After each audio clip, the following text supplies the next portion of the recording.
मान्यवर डी.के. खापर्डे साहब, मानवर काशीराम साहब और दीना भानाजी साहब, ये 3 लोगों के ध्यान में आई।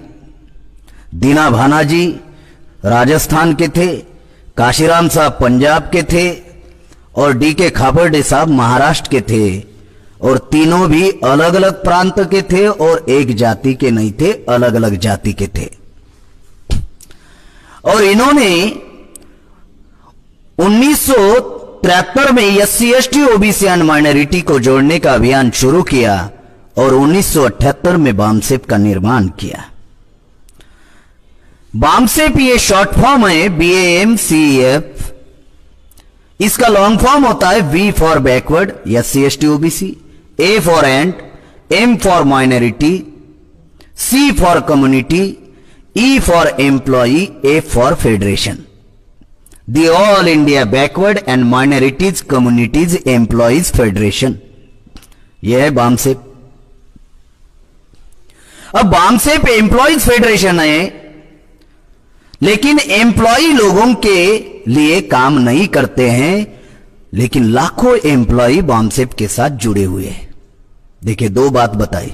एक, एम्प्लॉय फेडरेशन है लेकिन एम्प्लॉय लोगों के लिए काम नहीं करता। दूसरी बात बताई, फिर भी लाखों लोग जुड़े हुए। जब आपका फायदा ही नहीं है तो आप क्यों जुड़ेंगे इधर? जब आपका फायदा ही नहीं तो आप क्यों जुड़ेंगे? जब कर्मचारियों का फायदा नहीं है फिर भी लाखों कर्मचारी बामसेप को चला रहे हैं, चला ही नहीं रहे, अपने कमाई का 5वां हिस्सा दे रहे हैं, अपने कमाई का 5वां हिस्सा दे रहे हैं संगठन चलाने के लिए। उसका कारण यह है कि 26 जनवरी 1950 के पहले हमारे समाज में नेता, कर्मचारी, विद्यार्थी नहीं था, क्योंकि मनुस्मृति धर्म ग्रंथ के आधार पर देश चल रहा था। हमें शिक्षा का अधिकार नहीं था, संपत्ति रखने का अधिकार नहीं था, शस्त्र रखने का अधिकार नहीं था। हमारे महापुरुषों ने जो आंदोलन चलाया, राष्ट्रपिता ज्योतिराव फुले, छत्रपति शाहू महाराज, क्रांतिवीर बिरसा मुंडा, डॉक्टर बाबा साहब आंबेडकर, फातिमा शेख, इन लोगों ने जो आंदोलन चलाया, इस आंदोलन की बदौलत भारत में संविधान का निर्माण हुआ। और जिस समाज को अधिकार नहीं था 1950 के पहले, अगर मैं कहूं यहां पे कि 1950 के पहले यहां पर बैठे हुए किस व्यक्ति के पिताजी आईएएस थे, आईपीएस थे, डॉक्टर थे, वकील थे, इंजीनियर थे? जवाब देंगे आप? नहीं थे, क्योंकि पढ़ने लिखने का अधिकार नहीं था। तो महापुरुषों के आंदोलन की बदौलत संविधान का निर्माण हुआ और संविधान में अधिकार मिला। Reservation in education, reservation in service, reservation in promotion, reservation in politics. इस वजह से नेता निर्माण हुआ, इस वजह से कर्मचारी निर्माण हुआ, इस वजह से बुद्धिजीवी वर्ग निर्माण हुआ। ये महापुरुषों के आंदोलन की बदौलत जो संविधान का निर्माण हुआ, उस वजह से निर्माण हुआ। तो जो क्रीम क्लास हमारे समाज में निर्माण हुआ, उनके परिवार की तो व्यवस्था हो गई, परिवार की तो व्यवस्था हो गई ना। अगर कोई टीचर बना, चपरासी बना, प्रोफेसर बना, अधिकारी बना, उनके परिवार की व्यवस्था हो गई, 2 वक्त खाने की व्यवस्था हो गई। पहले नहीं थी, गांव के बाहर था, अछूत था। संविधान ने मान, सम्मान, स्वाभिमान दिया, अब उनकी व्यवस्था हो गई। और ये जो अधिकार मिले, ये अधिकार किसी व्यक्ति के नाम पर संविधान में लिखे हुए नहीं है। ये जो अधिकार है, ये अधिकार संविधान में किसी व्यक्ति के नाम पर लिखे हुए नहीं है। कोई अगर बताएगा, बहुत सारे लोग बोलते हैं मैंने रात दिन अभ्यास किया, मेहनत किया, मैं डॉक्टर, वकील, इंजीनियर बना, रिजर्वेशन के बदौलत थोड़ी ना बना, ऐसा वो कहते हैं। अच्छा, तो मेरिट में आए, इतना बुद्धिमान बना तो शिक्षा की वजह से बना ना है? अगर शिक्षा ही नहीं मिलती तो? पढ़ने लिखने का अधिकार बाप दादा को नहीं था। आज मैं पीजी का स्टूडेंट हूं, 1 मिनट के लिए सोचता हूं अगर मेरा दादा ग्रेजुएट होता तो, और उसका बाप अगर 12वीं पढ़ा लिखा होता तो मैं यहां पर होता कि भाषण देने के लिए? तो जनरेशन में कितना बदलाव होता। तो ये संविधान की बदौलत हमको अधिकार मिले। किसी व्यक्ति के नाम पर संविधान में अधिकार लिखे हुए नहीं है, अधिकार लिखे हुए है सोसाइटी के नाम पर। आर्टिकल 340 ओबीसी के लिए, आर्टिकल 341 शेड्यूल कास्ट के लिए, आर्टिकल 342 आदिवासियों के लिए, और इनसे जिन्होंने धर्म परिवर्तन किया, कॉन्स्टिट्यूशन में आर्टिकल 25 से लेकर 29 तक जो सिख, ईसाई, बुद्धिस्ट, मुसलमान हैं, उनको सिक्योरिटी, प्रोटेक्शन, रिप्रेजेंटेशन का अधिकार दिया।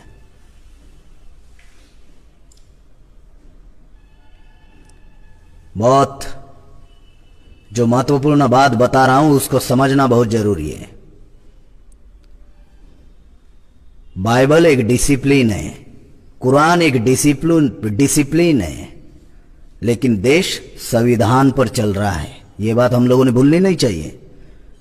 एक डिसिप्लिन है, धर्म एक जीने का साधन है, इंसान के लिए अनुशासन है कि समाज व्यवस्था में, क्योंकि हम पत्थर नहीं है, जानवर नहीं है, इंसान है, तो इंसान को किस प्रकार से समाज व्यवस्था में जीना है उसका वो रूल एंड रेगुलेशन है। लेकिन जो देश चल रहा है वो देश तो कॉन्स्टिट्यूशन के आधार पर चल रहा है ना, इसको हम लोगों ने भूलना नहीं चाहिए। किसी धर्म को हम मान सकते हैं, किसी धर्म का पालन हम कर सकते, उसका अनुशासन हम लोग फॉलो कर सकते हैं।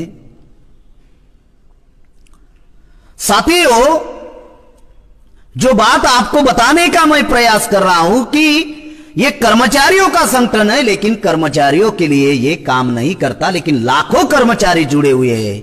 वो इसलिए जुड़े हुए हैं क्योंकि बामसेप उन कर्मचारियों में रियलाइजेशन, एहसास निर्माण करता है कि ये जो शिक्षा मिली, ये जो नौकरी मिली, बुद्धिमान हो इस वजह से नहीं मिली, समाज के नाम पर मिली। जब नौकरी पर लगे तो सर्टिफिकेट जोड़े ना, सोसाइटी के सर्टिफिकेट जोड़े ना। अगर बुद्धिमान हो, मेरिट में आए हो तो सर्टिफिकेट क्यों जोड़ते हो?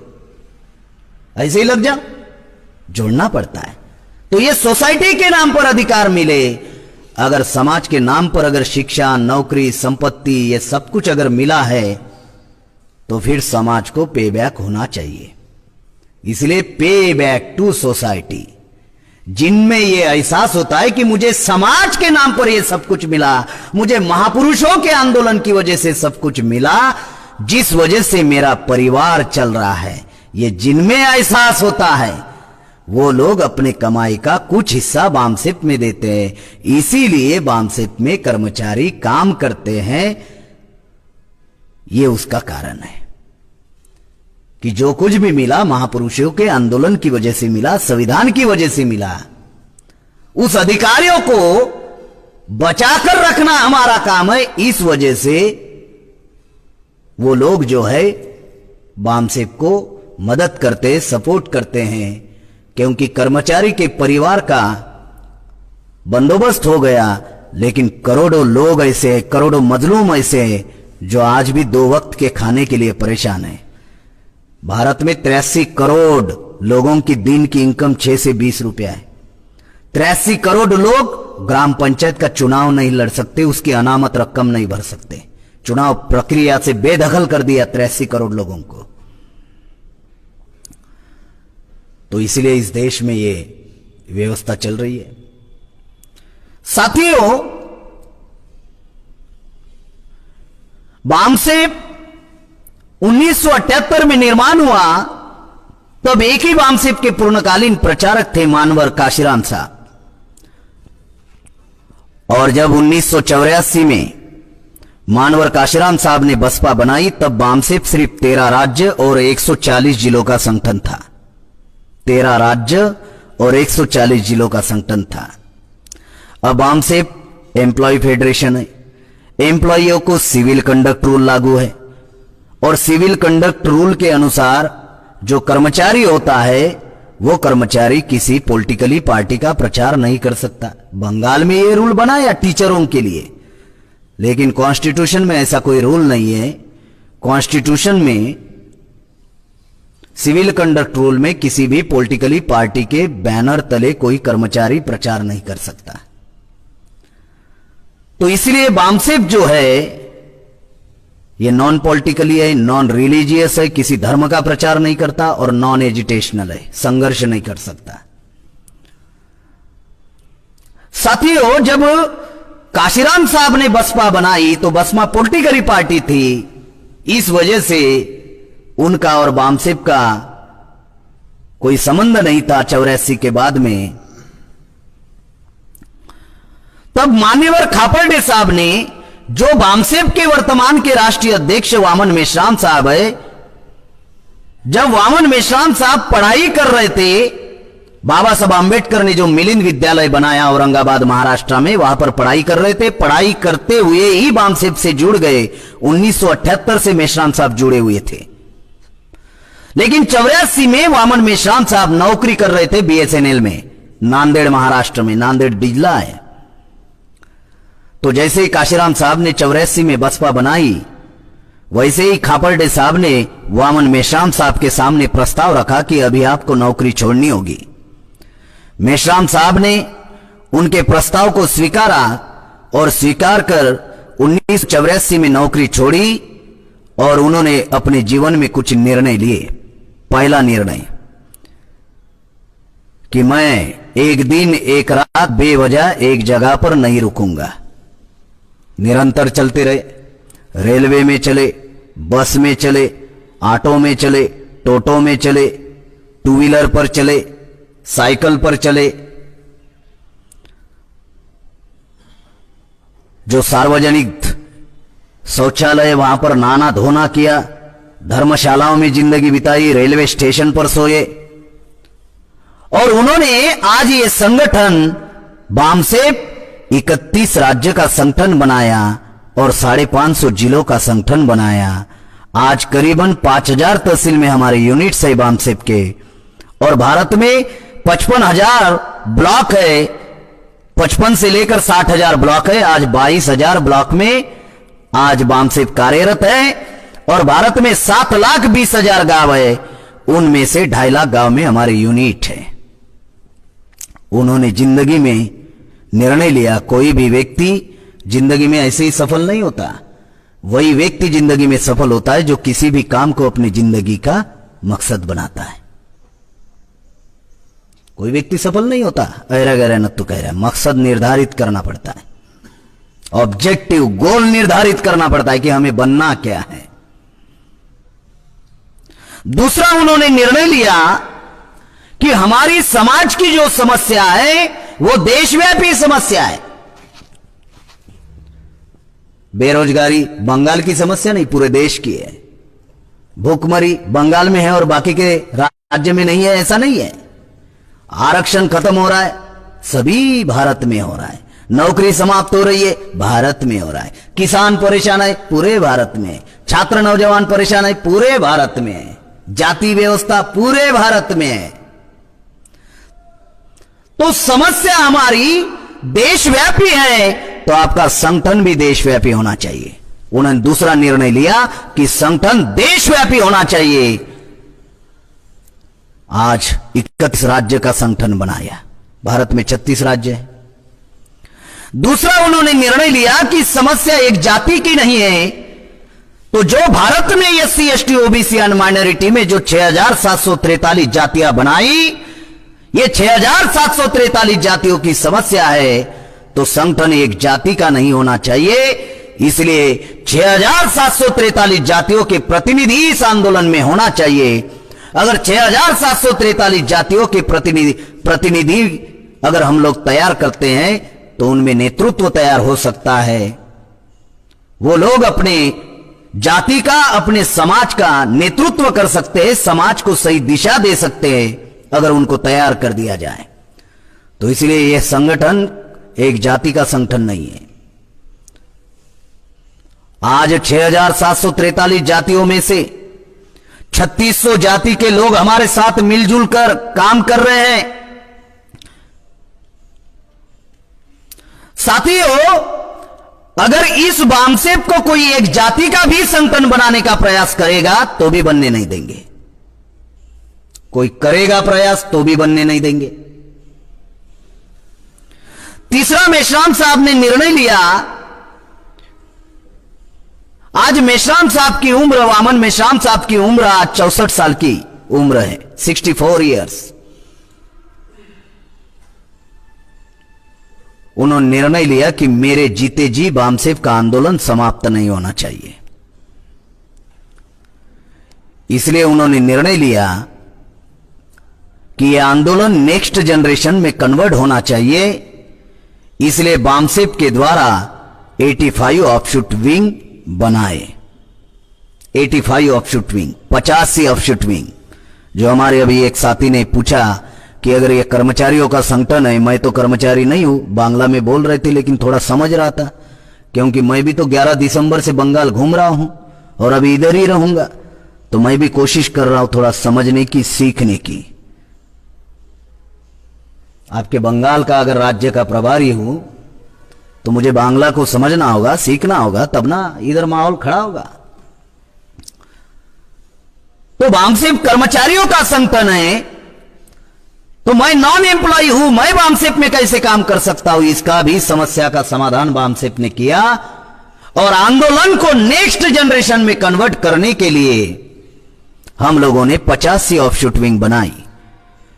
उसमें विद्यार्थी युवा बेरोजगार मोर्चा के संगठन है, राष्ट्रीय किसान मोर्चा है, महिलाओं का संगठन है, राष्ट्रीय मूल निवासी महिला संघ, डॉक्टरों का संगठन बनाया, Indian medical professional association, engineer लोगों का संगठन बनाया, इंडियन इंजीनियर्स प्रोफेशनल एसोसिएशन, जो सिख, ईसाई, बुद्धिस्ट, मुसलमान है, जैन है, लिंगायत है, इनको जोड़ने के लिए संगठन बनाया, राष्ट्रीय माइनॉरिटी मोर्चा। फिर इसके अंतर्गत 6 संगठन कार्यरत है, राष्ट्रीय मुस्लिम मोर्चा, राष्ट्रीय क्रिश्चियन मोर्चा, राष्ट्रीय जैन मोर्चा, बुद्धिस्ट इंटरनेशनल नेटवर्क। ऐसे 85 संगठन हम लोगों ने बनाए। आज जो छात्र नौजवान हैं, वो छात्र नौजवान को अगर हम लोग 10 साल इस आंदोलन में इन्वेस्ट करने के लिए अगर उनको तैयार करते हैं, तो आने वाले दिनों में यह आंदोलन नेक्स्ट जनरेशन में कन्वर्ट हो जाएगा। मान लीजिए किसी छात्र नौजवानों की उम्र 20 साल की है, अगर वो आंदोलन में 10 साल इन्वेस्ट करता है तो 10 साल बाद उसकी उम्र सिर्फ 30 साल की रहेगी। अगर उसकी उम्र 25 साल की है तो 10 साल बाद उसकी उम्र 35 साल की रहेगी। अगर उनकी उम्र 30 साल की है, अगर उसने 10 साल इस आंदोलन में लगाए तो ज्यादा से ज्यादा 40 साल की उम्र रहेंगी। 10 साल का मामला है। 6 लाख गांव में संगठन पहुंचाने के लिए अगर छात्र नौजवान अपनी जिंदगी के 10 साल अगर लगाते हैं तो बूढ़ा भी नहीं होने देंगे, भरी जवानी में देश चलाने लायक बनाएंगे।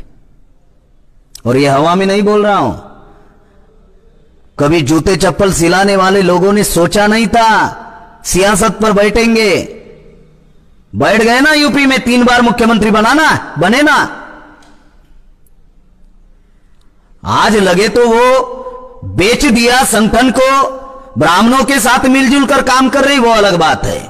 लेकिन जिन्होंने कल्पना नहीं की थी, संविधान ने बना दिया ना राष्ट्रपति KR नारायण, रामनाथ कोविंद, कोरी जाति का शेड्यूल कास्ट। कभी सोचा था हमारे लोगों ने, जो गांव के बाहर जिनके साथ अछूत का व्यवहार होता था, उन्होंने सोचा था राष्ट्रपति बनेंगे देश का? संविधान ने बनाया भाई। कभी सोचा था हमारे चप्पल जूते का काम करने वाले लोगों ने कि साला मुख्यमंत्री भी बनेंगे? 3 बार बनाया उधर यूपी में। संविधान ने बनाया, इस विचारधारा ने बनाया, आंदोलन ने बनाया। तो यह कोई काल्पनिक कथा तो नहीं बोल रहा हूं। और किस आधार पर बोल रहा हूं? क्योंकि समाज जिनको अपना नेता मानता है, आज उनकी उम्र 60 के ऊपर है, 10 साल बाद मरने के कगार पर है। मुझे नाम बताओ, उनकी एज बताता हूं। मायावती, मुलायम सिंह 60 के ऊपर है, नीतीश कुमार और जीताराम मांझी, लालू प्रसाद यादव 60 के ऊपर है, रामविलास जी तो चले गए। उधर शिबू सोरेन झारखंड लगा हुआ है, शिबू सोरेन, अर्जुन मुंडा 60 के ऊपर है। ओडिशा में जाओ, नवीन नाथ पटनायक कायस्थ है, वो भी 60 के ऊपर है। उधर जाओ गुजरात में छोटू भाई वसावा, वो भी 60 के ऊपर है। महाराष्ट्र में जाओ, शरद पवार 60 के ऊपर है, रामदास अठवले, प्रकाश आंबेडकर 60 के ऊपर है। जिनको समाज अपना नेता मानता है, आज उनकी उम्र 60 के ऊपर है और ये लोग 10 साल में मरने वाले हैं। तो जब 10 साल बाद अगर ये लोग चले जाएंगे उधर, तो समाज में तो खाई निर्माण होगी ना। तो इसको पूरा कौन करेगा? ये हम ही लोगों को पूरा करना होगा। इसलिए हम लोगों ने छात्र नौजवानों के संगठन बनाए। बामसेफ कर्मचारियों का संगठन है, ये प्लान बनाने वाला ऑर्गेनाइजेशन है, एग्जीक्यूट करने वाले ऑर्गेनाइजेशन 85 है। इस देश में आंदोलन चलाने वाला ऑर्गेनाइजेशन